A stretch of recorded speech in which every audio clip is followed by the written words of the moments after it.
Morning light filtered through the large windows of the Adeyemi mansion, but the atmosphere inside was anything but calm. Tunde stood in the middle of the living room, facing his parents, his jaw tight with determination. They had just told him about Ada's visit, her threat hanging heavily in the air like a storm waiting to break. If he refused to marry her, she promised to destroy everything his family had built. But something in Tunde has changed.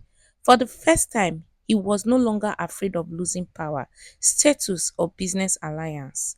What mattered now was truth. And Maya, across town, in her modest apartment, Maya stood by the window, her hand resting gently on her stomach. The city moved on outside, unaware that today would decide everything. Sarah watched her closely, sensing the quiet strength that had replaced her fear. Maya had been broken, humiliated, and nearly destroyed, but not anymore. Today was not about survival, it was about ending the war.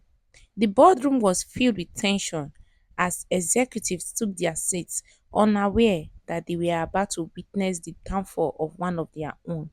Tunde stood at the head of the table, calm but firm. Then the doors opened. Maya walked in, confident, unshaken, and ready.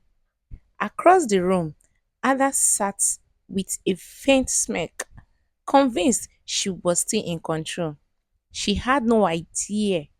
When the recording began to play, the room fell silent. Ada's own voice filled the air, cold, calculated, undeniable. The truth she had buried so carefully was now echoing before everyone. Shock spread across every face.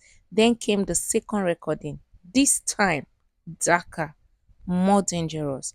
Plans, intention, a near tragedy that could have ended a life. The silence that followed was heavier than anything words could carry.